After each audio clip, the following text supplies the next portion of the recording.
ഇന്ന് നമ്മൾ കേൾക്കാൻ പോകുന്ന കഥ ശ്രീരാമഭക്തനായ രാമദാസൻ്റെ കഥയാണ്.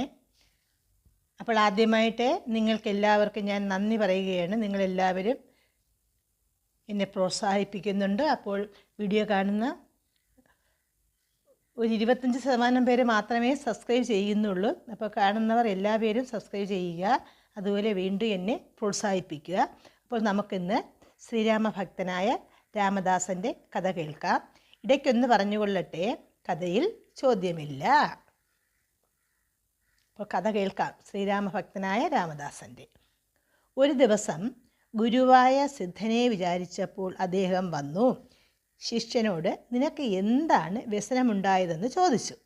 ഗുരുവിനെ കണ്ട് രാമദാസൻ വേഗം പൂജിച്ചിരുത്തി ഭക്തിയോടുകൂടെ പറഞ്ഞു, എനിക്ക് ഭവാനെ കണ്ടതുകൊണ്ട് തന്നെ ശ്രീരാമദർശനം ലഭിച്ചതുപോലെയായി. എങ്കിലും ശ്രീരാമനെ പ്രത്യക്ഷമായി കണ്ട് സേവിക്കണമെന്ന ആഗ്രഹമുണ്ട്. അതുകൊണ്ട് എനിക്ക് ആ ജാനകീപതിയുടെ ദർശനം സാധിപ്പിച്ചു തരണം. അതിനു ഭവാൻ പ്രസാദിക്കണേ എന്ന് പ്രാർത്ഥിച്ചു. രാമദാസൻ വളരെ വിനയത്തോടുകൂടി അപേക്ഷിക്കുന്നത് കേട്ടിട്ട് സിദ്ധൻ പറഞ്ഞു, ഹേ ഭക്ത, ശ്രീരാമചന്ദ്രനെ പ്രത്യക്ഷമായി കാണുന്നത് വളരെ പ്രയാസമായ കാര്യമാണ്. ഭഗവത് ഭക്തി ലഭിക്കുന്നത് തന്നെ മഹാഭാഗ്യമായി. കുറേ ദിവസം കൂടി ഭക്തിയോട് ഭഗവാനെ ഭജിച്ചുകൊണ്ടിരിക്കൂ, എന്നാൽ നിന്റെ ആഗ്രഹം സാധിക്കും. രാമദാസൻ അതിസങ്കടത്തോടെ പറഞ്ഞു, ഈ ദേഹമോ അനിത്യമാണ്. ദേഹത്തെ വിട്ട് ആത്മാവ് എപ്പോഴാണ് പോകുന്നതെന്ന് ആർക്കും നിശ്ചയമില്ല. ഈ ദേഹത്തോടു കൂടി ഇരിക്കുമ്പോൾ തന്നെ ശ്രീരാമദർശനം ലഭിച്ചില്ലെങ്കിൽ എൻ്റെ മനുഷ്യജന്മം കൊണ്ട് എന്ത് പ്രയോജനമാണ് ഉണ്ടാവുക? ഭവാൻ വിചാരിച്ചാൽ അത് കഴിയാത്ത കാര്യമല്ലല്ലോ. അതുകൊണ്ട് എൻ്റെ മേൽ കൃപയുണ്ടായി ഇപ്പോൾ തന്നെ സാധിപ്പിച്ചു തരണേ. രാമദാസൻ കരയുവാൻ തുടങ്ങി. ഇത് കണ്ട് വളരെ ദയോടുകൂടി പറഞ്ഞു, രാമദാസ, നീ വ്യസനിക്കേണ്ട. നാളെ 17 നാഴികയാകുമ്പോൾ ഭഗവാൻ വരും. നീ കണ്ടു സേവിച്ചോളൂ. രാമദാസൻ നാളെ ഭഗവാൻ വരും എന്നുള്ള സന്തോഷം കൊണ്ട് മതിമറന്നു. ഭഗവാനെ സൽക്കരിപ്പാനായി ഒരുക്കുകൂട്ടി. സ്വാമിക്കിരിക്കുവാൻ ഒരു കട്ടിലിന്മേൽ വിശിഷ്ടമായ പട്ടുകിടക്ക വിരിച്ച് നല്ല പട്ട് തലയിണകളും വെച്ച് അതിൽ സുഗന്ധദ്രവ്യങ്ങൾ തളിച്ച് നല്ല പുഷ്പങ്ങളും പനിനീരും ചന്ദനവും മറ്റും തയ്യാറാക്കി കാത്തിരുന്നു. ഗുരു തൻ്റെ ആശ്രമത്തിൽ ചെന്ന് ഭഗവാനെ സ്തുതിക്കുവാൻ തുടങ്ങി. ശ്രീരാമചന്ദ്രൻ വന്നു ചോദിച്ചു, ഭക്ത, നീ എന്തിനാണ് എന്നെ വിളിച്ചത്? നിനക്ക് എന്ത് ദുഃഖമാണ് സംഭവിച്ചത്? ഗുരു പറഞ്ഞു, ഹേ ജഗദീശ, എല്ലിനുള്ളിൽ എണ്ണ പോലെ സകലത്തിലും വ്യാപിച്ചിരിക്കുന്ന ഭഗവാൻ എൻ്റെ മനോരഥത്തെ അറിഞ്ഞില്ലെന്ന് വരുമോ? എൻ്റെ ശിഷ്യനും ഭഗവത് ഭക്തനുമായ ഒരു ബ്രാഹ്മണൻ ഭഗവാനെ പ്രത്യക്ഷമായി കണ്ട് സേവിക്കണമെന്ന് എന്നോട് അപേക്ഷിച്ചു. നാളെ 17 നാഴികയ്ക്ക് ഭഗവാൻ വരും എന്നു ഞാൻ പറഞ്ഞിട്ടുണ്ട്. ഭഗവാൻ ഇത് സത്യമാക്കി തരണം. അവൻ്റെ ഗൃഹത്തിൽ പോയി അവൻ ചെയ്യുന്ന പൂജ സ്വീകരിക്കണേ. ഭഗവാൻ അങ്ങനെ ചെയ്യാമെന്ന് പറഞ്ഞു. 17 നാഴികയായപ്പോൾ ഭഗവാൻ ഒരു മഹിഷരൂപം ധരിച്ച് ചേറ്റിൽ കിടന്ന് ഉരുണ്ട് രാമദാസൻ്റെ ഗൃഹത്തിൻ്റെ അകത്തേക്ക് ഓടിച്ചെന്ന് ബ്രാഹ്മണരും മറ്റും ഭക്ഷണം കഴിക്കുന്നതിൻ്റെ മധ്യത്തിൽ കൂടി ഓടി കട്ടിലിൽ കയറിക്കിടന്ന് ഉരുളുവാൻ തുടങ്ങി. രാമദാസൻ അതികോപത്തോടെ വടിയെടുത്ത് ആ മഹിഷത്തിനെ അടിച്ച് പുറത്താക്കി. ഉടനെ ഭഗവാനുള്ള സാധനങ്ങളെല്ലാം വേറെ തയ്യാറാക്കി ശ്രീരാമസ്വാമി വരുന്നത് നോക്കിക്കൊണ്ടിരുന്നു. ഭഗവാൻ സ്വന്തം രൂപം ധരിച്ച് ഗുരുവിൻ്റെ അടുക്കൽ ചെന്ന് പറഞ്ഞു, ഹേ ഭക്ത, നിന്റെ വാക്കുകേട്ട് ഞാൻ അപമാനിതനായത് നോക്കുക. തൻ്റെ പുറത്ത് കിടക്കുന്ന അടികൾ കാണിച്ചു കൊടുത്ത് അത് കണ്ട് ഗുരു വ്യസനത്തോടെ പറഞ്ഞു, ഹേ സ്വാമിൻ, ഭഗവാൻ എന്ത് രൂപമായിട്ടാണ് അവിടെ പോയത്? ഞാൻ മഹിഷരൂപം ധരിച്ച് ചേറ്റിൽ പുരണ്ട് കട്ടിലിന്മേൽ വീണ് ഉരുണ്ടു. ഹേ സ്വാമി, ഭഗവാൻ അങ്ങനെയുള്ള രൂപം ധരിച്ചാൽ അടിക്കാതെ അവൻ എന്ത് ചെയ്യും? ഭക്ത, രാമദാസന് ഭക്തി പോരാ. എന്നെ കാണണമെങ്കിൽ ഇനിയും കുറേ ദിവസം കഴിയണം. രാമദാസൻ സന്ധ്യ വരെ ഭഗവാനെ കാത്തിരുന്നിട്ടും കാണാത്തതിനാൽ വ്യസനപരവശനായി ഗുരുവിനെ ചിന്തിച്ചു. ഉടനെ ഗുരു വന്നു. രാമദാസൻ വളരെ ഭക്തിയോടെ പൂജിച്ചിരുത്തി അതിസങ്കടത്തോടെ പറഞ്ഞു, 17 നാഴികയ്ക്ക് ഭഗവാൻ വരുമെന്നല്ലേ പറഞ്ഞത്? എൻ്റെ നിർഭാഗ്യം കൊണ്ട് ഭവാന്റെ വാക്കും മിഥ്യയായല്ലോ.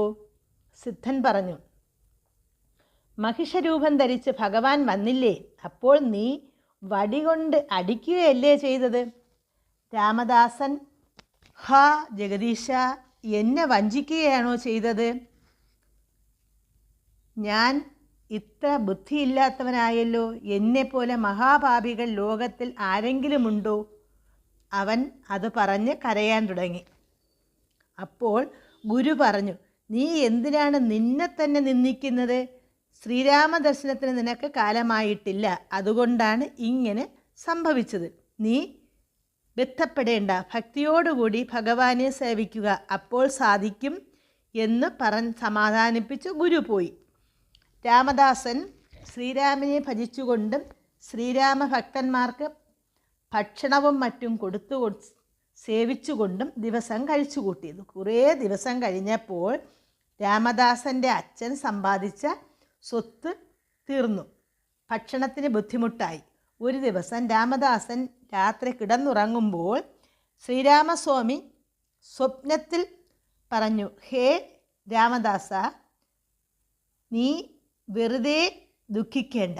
നീ ഹൈദരാബാദിൽ പോയി ധാനിഷാവിനെ കണ്ടാൽ നിനക്ക് ഒരു ഉദ്യോഗം കിട്ടും. അതുകൊണ്ട് നീ സുഖമായിട്ടിരിക്കൂ.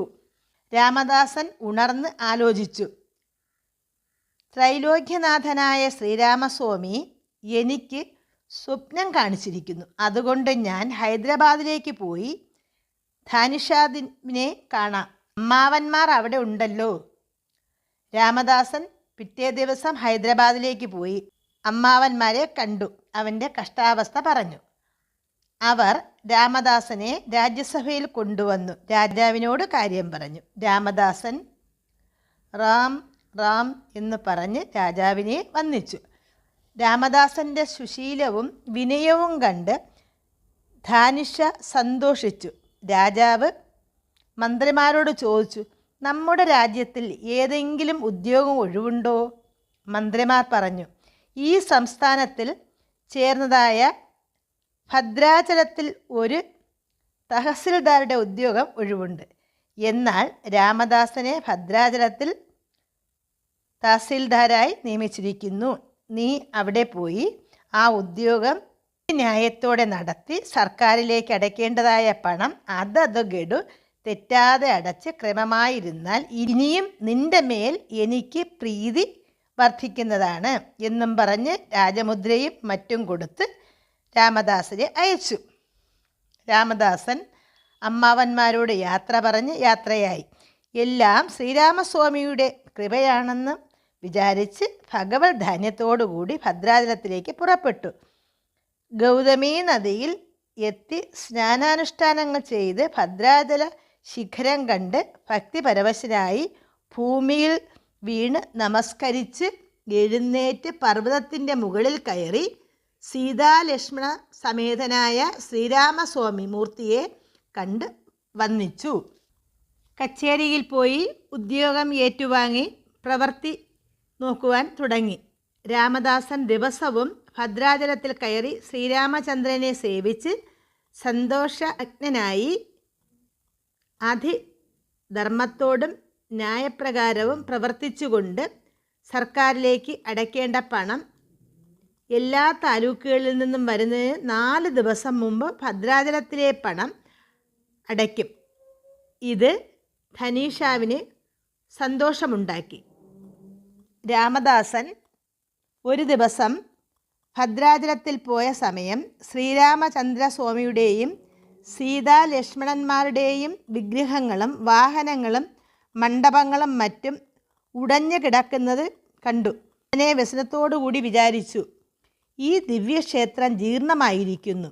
ഇത് പുതുക്കി പണിത് കെട്ടുവാൻ ഒരു പ്രഭുവിനും തോന്നുന്നില്ലല്ലോ.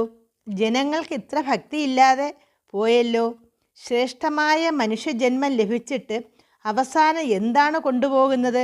മനുഷ്യൻ ജനിക്കുമ്പോൾ ഒന്നും കൊണ്ടുവരുന്നില്ല. എത്ര തന്നെ സമ്പാദിച്ചാലും പോകുമ്പോൾ ഒന്നും കൊണ്ടുപോകുന്നുമില്ല. എത്ര ദ്രവ്യം സമ്പാദിച്ചു വെച്ചാലും ഈ ദേഹം നശിക്കുന്നതാണെന്ന് ആലോചിക്കാതെ പുത്ര കളത്രാദികൾ തൻ്റേതാണെന്ന് വിചാരിച്ച് ഭ്രമിക്കുന്നു. ഈ ദേഹത്തെ വിട്ട് ജീവൻ പോകുമ്പോൾ ധനമെവിടെ, മക്കളെവിടെ, ഒന്നും കൂടെ വരുന്നില്ല. തൻ്റെ കൂടെ വരുന്നത് പാപപുണ്യമാകുന്നു. അതുകൊണ്ട് ജീവ അവസാനം വരെ പുണ്യം സമ്പാദിക്കണം. ഇങ്ങനെ ചിന്തിച്ച് നിശ്ചയിച്ച്, ഹേ സീതാപദേ ഭക്തപരാധീന, ഞാൻ ഭഗവത് ക്ഷേത്രത്തെ ഏത് വിധമെങ്കിലും ജീർണോദ്ധാരണം ചെയ്യാൻ നിശ്ചയിച്ചിരിക്കുന്നു. എന്തു വന്നാലും ഇതിൻ്റെ ഉത്തരവാദിത്വം ഭഗവാന് തന്നെയാണ്. രാമദാസൻ നമസ്കരിച്ച് മലയിൽ നിന്ന് ഇറങ്ങി എല്ലാ ജനങ്ങളോടും താൻ ക്ഷേത്രം പണിയാൻ പോകുന്നു എന്നും അതിലേക്ക് എല്ലാവരും കഴിയുന്ന സഹായം ചെയ്യണമെന്നും അറിയിച്ചു. രാമദാസൻ ശില്പികളെ വരുത്തി താൻ ആലോചിച്ച പോലെ ക്ഷേത്രം പണി ചെയ്യുവാൻ എത്ര പണം വേണ്ടിവരും എന്ന് കണക്കെടുപ്പിച്ചു. 6 ലക്ഷം വരാഹൻ വേണമെന്ന് കണക്കാക്കി. ഖജനാവിൽ എത്ര പണമുണ്ടെന്ന് കണക്ക് ചോദിച്ചു. ഖജനാവ് ഉദ്യോഗസ്ഥന്മാർ കണക്ക് നോക്കി 6 ലക്ഷം വരാഹനുണ്ടെന്ന് പറഞ്ഞു. രാമദാസൻ ആനന്ദിച്ചു. എനിക്ക് കിട്ടിയ കണക്കും ഖജനാവിൽ ഉള്ള സംഖ്യയും ഒന്നായിരിക്കുന്നു. ഇത് എൻ്റെ പ്രഭുവിൻ്റെ അനുഗ്രഹമാണ്. അതുകൊണ്ട് ഈ പണം മുഴുവനും രാമാർപ്പണമാകുന്നു. സർക്കാർ പണമാണല്ലോ എന്ന് വിചാരിക്കുക പോലും ചെയ്യാതെ ധൈര്യത്തോടെ 6 ലക്ഷം വരാഹനും ഖജനാവിൽ നിന്ന് എടുത്ത് പണി ആരംഭിച്ചു. ഗോപുരങ്ങളും മണ്ഡപങ്ങളും വിഗ്രഹങ്ങളും വാഹനങ്ങളും അതിലേക്ക് വേണ്ടുന്നത്ര ദിവ്യ ആഭരണങ്ങളും അതിമനോഹരമായി പണിയിച്ച് ബ്രാഹ്മണരെ വരുത്തി പൂജയും നിത്യോത്സവങ്ങളും മറ്റും കഴിപ്പിച്ചു. അവർക്ക് മൃഷ്ടാന്ന ഭോജനവും ദക്ഷിണയും നല്ലതുപോലെ കൊടുത്തു. രാമദാസനെ പോലെ ധർമ്മിഷ്ഠനും ഭാഗ്യവാനും ഭൂമിയിൽ വേറെ ആരുമില്ല എന്ന് ജനങ്ങൾ പറഞ്ഞു തുടങ്ങി. രാമദാസൻ്റെ കീർത്തി നാടെല്ലാം പരന്നു. സാധുക്കൾ മറ്റുള്ള ദിക്കുകളിൽ നിന്ന് രാമദാസനെയും ഭദ്രാചല ക്ഷേത്രവും കാണാനായി വന്നു. അവരെ എല്ലാം രാമദാസൻ വേണ്ട പോലെ സൽക്കരിച്ചു. ബന്ധുജനങ്ങൾ രാമദാസനോട് പറഞ്ഞു, നീ സർക്കാർ പണമെടുത്തല്ലേ ഇതെല്ലാം ചെയ്യുന്നത്? ധർമ്മം ചെയ്യേണ്ടത് ആവശ്യമാണ്. പക്ഷേ സർക്കാർ പണമെടുത്ത് ധർമ്മം ചെയ്താൽ ധാനിഷ സമ്മതിക്കുമോ?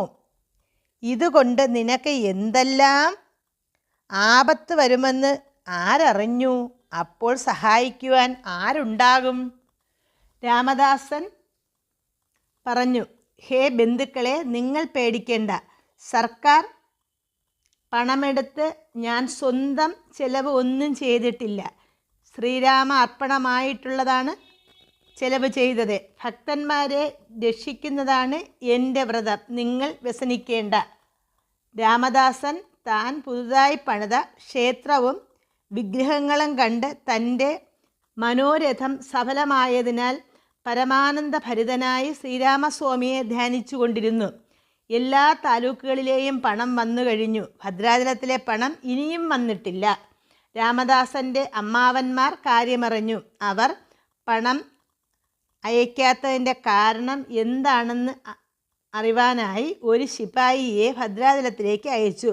ആ ശിപായി അവിടെ ചെന്ന് രാമദാസനെ കണ്ട് അമ്മാവന്മാർ പറഞ്ഞയച്ചത് പറഞ്ഞു. രാമദാസൻ ആ ശില്പിയെ കൂട്ടി ഭദ്രാചല പർവ്വതത്തിൻ്റെ മുകളിൽ പോയി താൻ ചെയ്യിച്ച സകല പണികളെയും കാണിച്ചു കൊടുത്തു പറഞ്ഞു, ഞാൻ ശ്രീരാമസ്വാമിക്ക് വേണ്ടിയാണ് ചെലവ് ചെയ്തത്.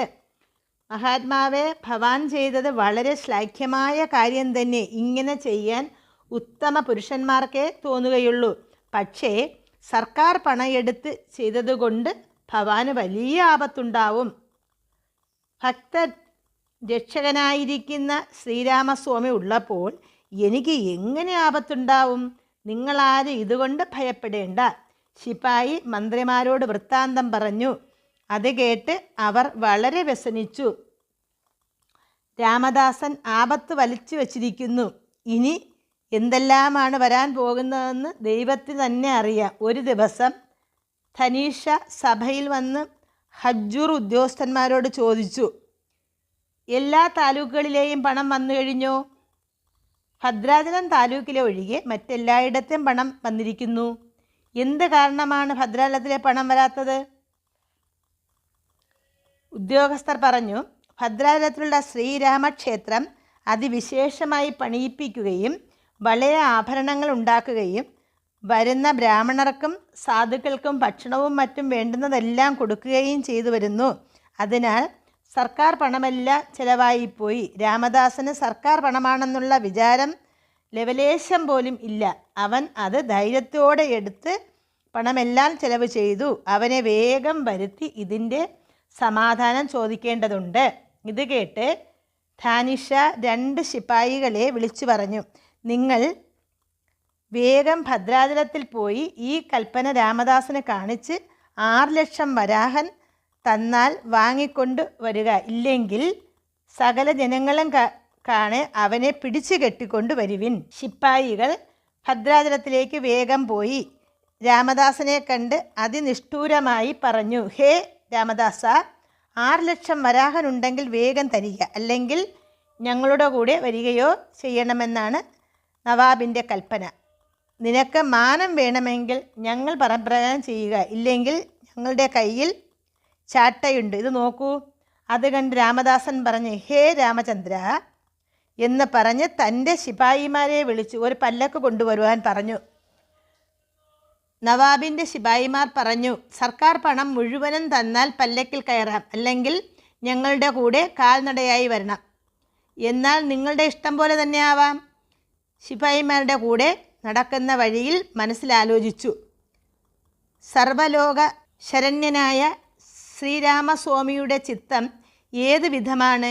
ഈ ഭയങ്കരമായിരിക്കുന്ന ആപത്തിൽ നിന്ന് എന്നെ രക്ഷിക്കുമോ? ക്രൂരനായ നവാബിൻ്റെ കയ്യിൽ കൊടുത്ത് അവൻ ചെയ്യുന്ന കഠിന ശിക്ഷയെ അനുഭവിപ്പിക്കുമോ? ജനങ്ങളെക്കൊണ്ട് എന്നെ ഏറ്റവും പരിഹസിപ്പിക്കുവാൻ തക്കവിധത്തിൽ ആക്കുമോ? ശ്രീരാമസ്വാമിയെ ധ്യാനിച്ചുകൊണ്ട് നടന്നു. അവർ ഹൈദരാബാദിലെത്തി. രാമദാസൻ്റെ അമ്മാവന്മാരുടെ അടുക്കൽ അവനെ കൊണ്ടുചെന്നു. അവർ രാമദാസനെ കണ്ട് വളരെ സങ്കടത്തോടെ പറഞ്ഞു, ആപത്തുണ്ടാവും എന്ന് ഒട്ടും ആലോചിക്കാതെ നീ ഇങ്ങനെ സർക്കാർ പണം എടുത്ത് ചെലവ് ചെയ്തു. അത് പറഞ്ഞിട്ട് ഫലമില്ല. ഇനി ഞങ്ങൾ പറഞ്ഞത് കേട്ട് നടക്കുകയാണെങ്കിൽ നിനക്ക് നവാബിൻ്റെ കയ്യിൽ നിന്ന് രക്ഷപ്പെടാം. നിങ്ങൾ പറയുന്നത് ന്യായമാണെങ്കിൽ നിശ്ചയമായും ഞാൻ അപ്രകാരം ചെയ്യാം. നീ നല്ല ബുദ്ധിയുള്ളവനാണല്ലോ. നവാബിനെ വർണ്ണിച്ച് ഒരു കവിത പാടിയാൽ നിനക്ക് മാപ്പ് തരാം. നിങ്ങൾ പറഞ്ഞത് നല്ല കാര്യം തന്നെ. പരബ്രഹ്മ സ്വരൂപിയായിരിക്കുന്ന ശ്രീരാമചന്ദ്രനെ പറ്റി പാടിയ നാവുകൊണ്ട് ഒരു മനുഷ്യനെ സ്തുതിക്കുകയോ? അത് ഞാൻ സ്വപ്നത്തിലും ചെയ്യില്ല. ഈ കാര്യം എന്നോട് പറയരുത്. നിന്റെ വിധി നീ അനുഭവിച്ചോളൂ. ഇത്ര ഗർവുണ്ടെങ്കിൽ ശിക്ഷ അനുഭവിക്കേണ്ടത് തന്നെയാണ്. ഇവനെ നാളെ ധനീഷാവിൻ്റെ സഭയ്ക്ക് കൊണ്ടുവരുവിൻ. അതുവരെ നിങ്ങൾ സൂക്ഷിച്ചുകൊള്ളുവിൻ എന്ന് പറഞ്ഞ് അമ്മാവന്മാർ രാമദാസനെ ശിപായിമാരുടെ കൂടെ അയച്ചു. ശിപായിമാർ രാമദാസനെ തടവിൽ കൊണ്ടുചെന്ന് പോയി ജാഗ്രതയായി കാത്തുകൊണ്ടിരുന്നു.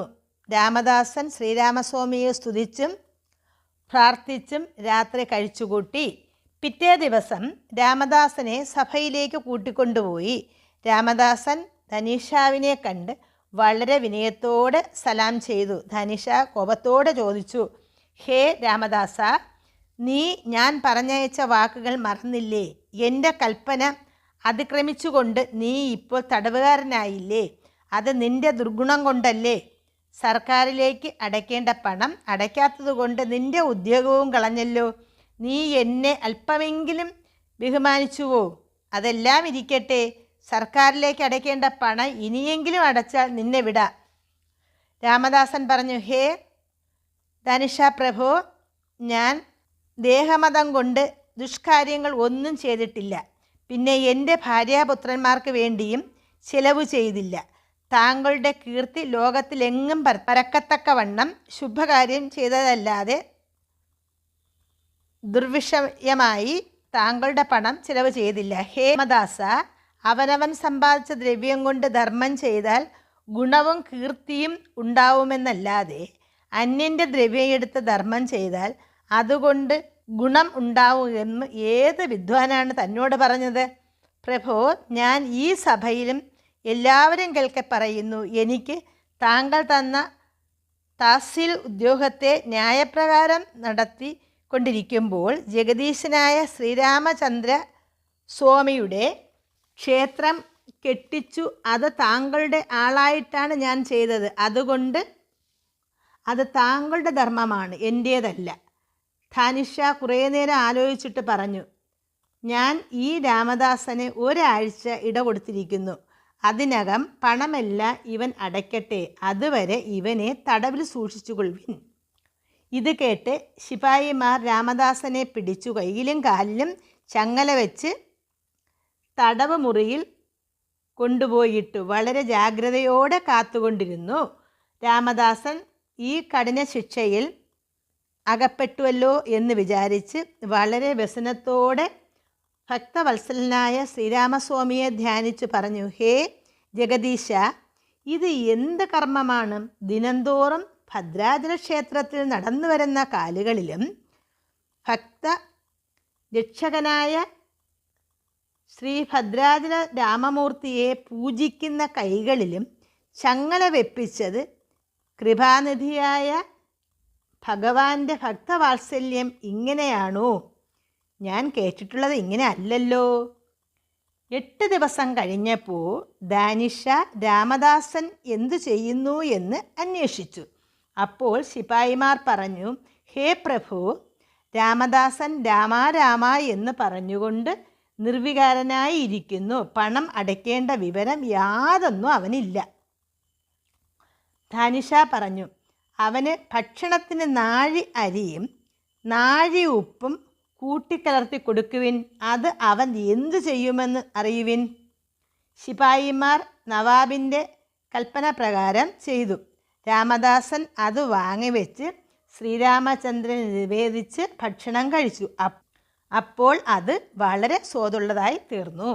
ധാനിഷ രാമദാസനെ മാതൃകാപരമായി ശിക്ഷിക്കുവാൻ ശിപായിമാരോട് പറഞ്ഞു, നിങ്ങൾ നാളെ രാമദാസനെ പുറത്തു കൊണ്ടുവന്ന് നല്ല കയറുകൊണ്ട് കെട്ടി ചന്തസ്ഥലങ്ങളിൽ കൊണ്ടു നടന്ന് ജനങ്ങൾ കാണത്തക്ക വിധം കരടാവ് കൊണ്ട് അടിക്കുവിൻ.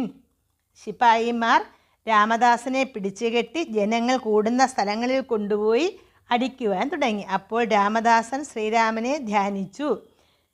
ശ്രീരാമസ്വാമിയെ വിളിച്ചു പറഞ്ഞപ്പോൾ ശ്രീരാമ അനുഗ്രഹത്താൽ ശിപായിമാർ അടിക്കുന്ന അടികൾ ഒന്നും രാമദാസൻ്റെ മേൽ തട്ടാതെയായി. കുറേ അടിച്ച് അവർ അടി മതിയാക്കി. ശിപായിമാർ രാമദാസനെ പുറത്തു കൊണ്ടുവന്ന് മുള്ളുകളിൽ കൂടി നടത്തിച്ചു. അപ്പോഴും രാമദാസൻ ശ്രീരാമചന്ദ്രനെ സ്മരിച്ചുകൊണ്ട് ആ മുള്ളുകളിൽ കൂടി നടന്നു.